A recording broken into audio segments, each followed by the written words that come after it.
E aí, gente, tudo bem? Seja muito bem-vindo para mais um episódio, mais um encontro por aqui no Terapia de Bolso. E hoje nós falaremos sobre um livro, porque faz tempo, notei que só tem um episódio ou dois sobre livros. E aí eu quis trazer sobre os Super Communicators. Não sei se você já ouviu falar, Super Comunicadores em português. Como esse livro chegou até mim, não me lembro. Eu sei que eu comprei esse livro já fazia um tempo. Na verdade, eu já li esse livro faz um tempinho, mas enfim, não tinha pensado em trazer sobre livros aqui. Recentemente me ocorreu essa ideia. E quando eu comprei, eu acho que foi por causa do autor. É o mesmo autor do Poder do Hábito. Eu li recentemente também o Poder do Hábito, então pode ter sido nessa sequência. Ou pode ter sido porque eu tinha lido também, eu estava um pouco na pegada de ler sobre comunicação, então não estou certa. Pode ter sido por uma dessas duas razões. A razão não importa, mas eu comprei esse livro esperando outra coisa. Então, assim, comprei pelo título e achei que ia ser sobre talvez falar em público, algo nesse sentido, e me enganei grandemente, e muito positivamente, inclusive. Porque se tornou um livro que eu acho que tem ensinamento pra todo mundo, assim, até se você não tá buscando nada sobre comunicação, mas é muito sobre as comunicações num contexto social, e eu achei muito legal a forma que o autor resume isso, e por isso trago aqui para vocês. Então, se você, assim como eu, tenho certeza, como qualquer ser humano nessa terra, de vez em quando se depara com conversas difíceis, ou se de vez em quando na mesa de jantar a conversa que era para ser uma coisa tranquila tomou outro rumo e de repente estamos todos discutindo política, ou estamos todos discutindo sobre ideias que a gente discorda, ou se você de vez em quando se vê nos questionamentos que você fala, como isso veio para aqui? De onde essa conversa virou isso? Como que chegamos a esse ponto? De vez em quando a gente se depara com uma dessas, né? E o autor tem suas explicações, o porquê, ele tem suas reflexões de como chegamos nisso, e eu tenho certeza que todos nós temos muito a aprender sobre o assunto comunicação, porque é um assunto que nunca se esgota, é a base das nossas relações, e mais importante ainda, né, a importância da gente realmente aprender a se comunicar da forma adequada, nos ambientes adequados e conseguir levar essa conversa de uma forma construtiva. Todas as nossas relações, elas se tornaram importantes e profundas justamente porque nós conseguimos desenvolver repertório e nos aprofundarmos nessas conversas. Então, assim, pensa comigo, todas as pessoas mais importantes da sua vida, quer seja seu companheiro, né, seu parceiro, sua família, um amigo, em algum momento você precisou sair do raso, certo? Você precisou ir se aprofundando a ponto de formar um vínculo, a ponto de hoje você se sentir confortável o suficiente de ser quem você é. E mesmo assim, mesmo nessas relações onde você sabe que você pode ser quem você é, vez ou outra a gente vai discordar, vez ou outra a gente vai pensar diferente, vez ou outra vai precisar entrar num tópico um pouco mais delicado. E conseguir realmente lidar e permear essas situações é uma habilidade, e uma habilidade que todos nós podemos desenvolver e que precisamos desenvolver. Então, eu vou resumir aqui um pouquinho alguns pontos importantes que esse autor traz de como a gente pode fazer isso. O principal ponto que pra mim, pelo menos, ficou, é que ele traz pra gente ele traz 3 categorias do que são as conversas. Ele divide qualquer conversa nesses 3 pontos. O primeiro são as conversas sociais, o segundo as conversas emocionais e a terceira as conversas práticas. Então, o que são cada um desses 3 pontos aqui? As conversas práticas, as mais fáceis da gente identificar, são aquelas coisas que é uma conversa uma resolução de problemas, uma resolução de uma situação. Então, por exemplo, quando a gente está conversando com um parceiro de coisas que precisam ser feitas na casa. Então, precisa ir no mercado, precisa consertar X coisa que está quebrada, pintar aquilo, levar as crianças na escola, precisa ser feito. O que é esperado numa conversa como essa é que seja dada uma solução para cada um desses problemas. Essa situação também, esse tipo de conversa é muito fácil a gente encontrar no trabalho. Então, precisa disso, precisa daquilo outro. Beleza, entendido. Certo? Fácil de identificar? Às vezes não. Então, o que o autor fala aqui sobre a importância da gente conseguir identificar qual é a categoria da conversa que a gente está iniciando para que a gente consiga responder no mesmo nível de conversa, ou seja, tá todo mundo na mesma expectativa, que essa é uma conversa prática. Porém, como muitas vezes a gente não realiza em que tipo de conversa a gente está entrando ou que tipo de conversa a gente quer desenvolver, é muito comum que cada um esteja se comunicando em um nível. Então eu estou me comunicando, eu estou dentro de uma conversa prática, mas a pessoa que eu estou me comunicando está numa conversa emocional. Vou tentar trazer aqui um exemplo de uma conversa prática e como a gente pode desviar isso e como isso pode se tornar um problema se a gente não estiver alinhado. Vou falar aqui para o meu parceiro, olha, a gente precisa, aqui para casa, precisa ir no mercado. E no mercado a gente vai precisar gastar menos e no mercado a gente precisa comprar X, Y e Z. E o meu parceiro, e aqui eu tô numa conversa prática, certo? Do que precisa fazer. Mas o meu parceiro tá numa conversa emocional. E aí a resposta vem num tom diferente do que eu esperava. Que a resposta vem: nossa, mas de novo esse assunto de que a gente precisa gastar menos. Parece que você não tá entendendo o que eu tô falando. Eu já te disse que isso está acontecendo. Se identificou? Por que isso pode ter acontecido? Porque eu estava numa conversa prática e o meu parceiro não estava no mesmo nível de conversa. E aqui eu vou te dar um outro exemplo. Uma conversa emocional, muitas vezes entendida como uma conversa prática, e a gente entra em conflito por essa dificuldade de entendermos no mesmo tom, de entendermos que a gente estava no mesmo nível de conversa. Já passei muito por isso, talvez você também possa se identificar. Quando alguém te procura, um amigo, um familiar, enfim, vou ficar aqui dando exemplo do parceiro, mas sem parecer que o parceiro é coitado, que o parceiro é o culpado, né? Mas quando a gente tá numa conversa e alguém vem e fala: nossa, eu tive um dia muito ruim no trabalho, você não sabe o que me aconteceu, aquele meu colega de trabalho fez isso comigo, e é muito injusto que eu esteja passando por isso, porque aquela pessoa não é boa, porque ninguém reconhece o que eu tô fazendo. E muitas vezes, na melhor das intenções, você vai falar pra pessoa: mas fulano, por que é que então você não faz X coisa? Nossa, mas que absurdo, né? Como que isso tá acontecendo? Como que você tá deixando isso acontecer? Vai e faz desse jeito. Fala pro seu chefe X coisa. Da próxima vez faça isso. Na melhor das boas intenções, você acha que você foi um ótimo amigo, né? Que você foi um ótimo ouvinte.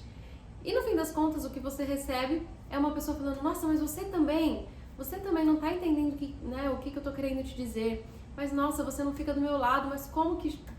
E você fica: gente, como que essa conversa se tornou um problema quando eu tô tentando ajudar? Porque muito provavelmente essa pessoa tava num nível de conversa emocional e você veio com uma resposta de uma conversa prática, de faça isso ou faça aquilo outro. Faz sentido? Você já se viu numa situação como essa? Pois bem, então aqui o autor fala, né? Charles não sei como fala o nome dele, então não falarei. Mas ele fala aqui pra gente, né, que pra gente se tornar um bom comunicador, um ponto importante aqui seria a gente conseguir entender em que nível de conversa estamos para que a gente possa responder no mesmo nível de conversa. Então o primeiro ponto já é esse. Para ser um bom comunicador, você precisa ouvir bem. E isso é muito importante, né? Porque a gente esquece disso. E naturalmente a gente acha que para ser um bom comunicador, a gente precisa falar muito bem. Então vamos dar um primeiro passo para trás. Primeira coisa, identificar qual é a necessidade então da pessoa que está vindo conversar com a gente. Então, muitas vezes a gente pode até comunicar isso e tentar deixar isso mais claro se não tiver. Então a gente vai ouvir esse amigo, esse parceiro, ouvir sobre esse dia ruim, ouvir sobre o que ele está tendo a dizer, né, a expressão da frustração dele, empatizar, né? Então ele fala muito também sobre o tom da conversa, sobre a vulnerabilidade, sobre a empatia na conversa e principalmente reconhecer e tentar dialogar ali e falar: fulano, como eu posso te ajudar? E aí esse fulano, né, esse seu amigo, esse parceiro pode falar: nossa, na verdade, olha, não tem nem nada pra fazer, eu só tô cansado, só queria falar mesmo do meu dia que foi difícil e caramba. E aí você vai empatizar com ele. Realmente, né, eu vejo que você tá super cansado, eu vejo que isso tá te drenando, uma pena que isso esteja acontecendo. E aí você vai conseguir empatizar, claro que com sinceridade, e reconhecer ali a situação que ele tá passando, reconhecer o sentimento que ele tá vivendo. Mas talvez esse seu amigo fale: acho que eu realmente não tô conseguindo lidar com essa situação. Não tô conseguindo ver uma resposta. Você consegue? Você tá vendo alguma coisa? Você consegue ver algo que poderia fazer? Aí, neste momento, tornamos então para uma conversa prática, onde você vai poder dar suas brilhantes situações e soluções para o problema dele. Mas é muito comum que numa conversa emocional, a pessoa ela quer ser reconhecida, ela quer ser acolhida, ela quer ser validada. Mas quando a gente vem com respostas práticas para uma conversa emocional, é muito difícil que essa pessoa se sinta assim. E aí o tiro vai sair pela culatra, a gente vai estar ferindo uma conversa, a gente vai estar, muitas vezes, criando até abismos ali de realmente advindos de uma má interpretação da comunicação. E eu achei esses dois pontos assim muito importantes da gente, principalmente, né, na conversa prática e emocional, porque eu acho que realmente a maior parte dos erros acontecem ali. E o terceiro tipo de conversa que eu citei, que ele menciona, né, é a conversa social. E que eu achei muito legal ele trazer nessa categoria, porque também não é incomum da gente misturar as coisas, sabe? Da gente levar conversas que não eram para aquele ambiente. E aí a gente fere relações, a gente vai criando atritos porque a gente não conseguiu identificar que não é na conversa social que a gente se aprofunda, que a gente questiona, que a gente leva grandes questionamentos existenciais de valores e sociais. A conversa social ela tem a finalidade de criar vínculo, de estabelecer relações, de estabelecer muitas vezes ali afinidades. Então, mesmo que a gente discorde, não é na primeira ali, naquele grande grupo de socialização que a gente vai tentar provar o nosso ponto, que a gente vai tentar dizer que a gente está certo. Você já viu numa mesa de bar alguém discutir política e conseguir mudar a visão do outro? É impossível isso acontecer, porque não é o momento certo, porque não é naquele momento que a gente consegue provar que o outro está errado. Na verdade, quando a gente começa a tentar mostrar para o outro que ele está errado, é muito difícil que ele esteja ouvindo os nossos argumentos, porque ele vai tentar se defender, porque ele está se sentindo atacado.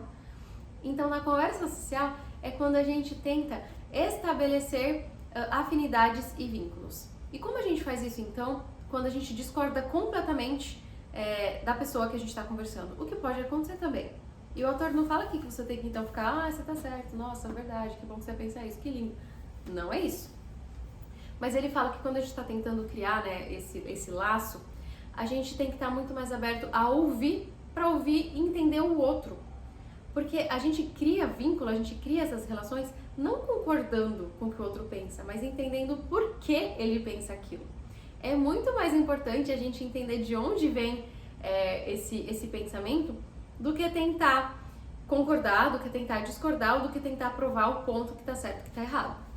Então você está ali na mesa socializando, uma conversa social, e essa pessoa traz um ponto que você discorda completamente. Ao invés de você rebater, você pode perguntar: é mesmo? E o que te fez, né, chegar nessa conclusão? Quais são as experiências que te fizeram acreditar nisso? E o que isso faz você sentir? Como você acha que isso afeta a sua visão de mundo? E como, entende? Você leva esse questionamento para que você possa entender mais do outro e com isso encontrar afinidades mesmo na discordância.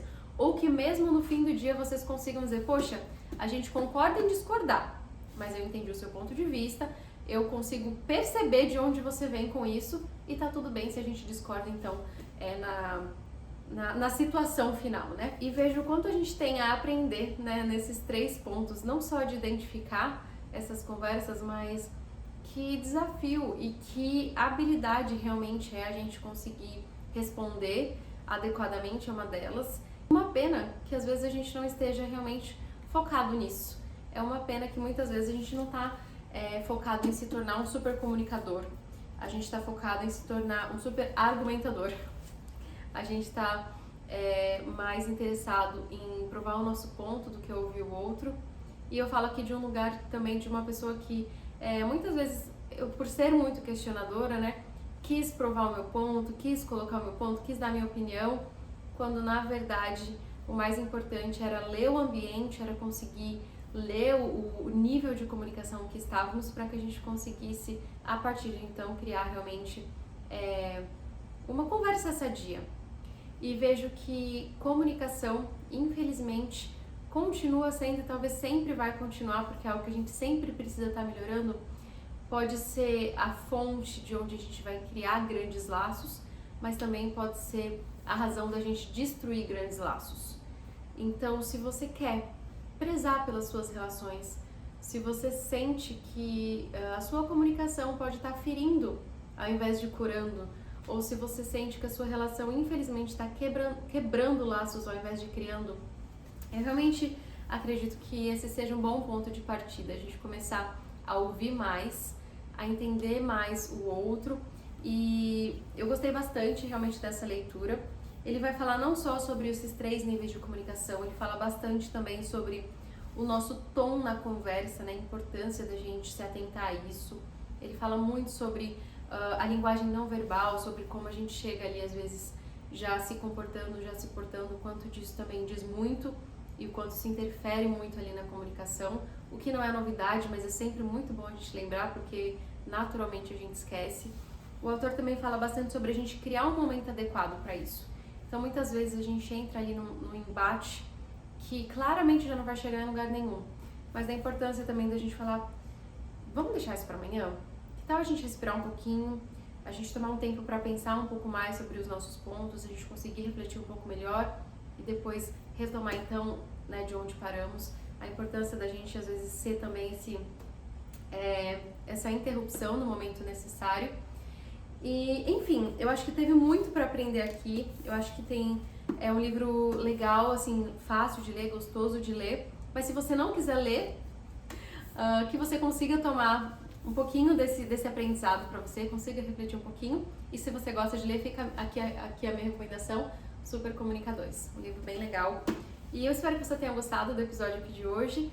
Se você gosta desse tipo de conteúdo, de resenha de livro, enfim, de contar um pouquinho o que eu achei de uma leitura, me conta que eu vou adorar trazer mais os livros que eu tenho lido recentemente. E a gente se encontra no próximo episódio. Tchauzinho!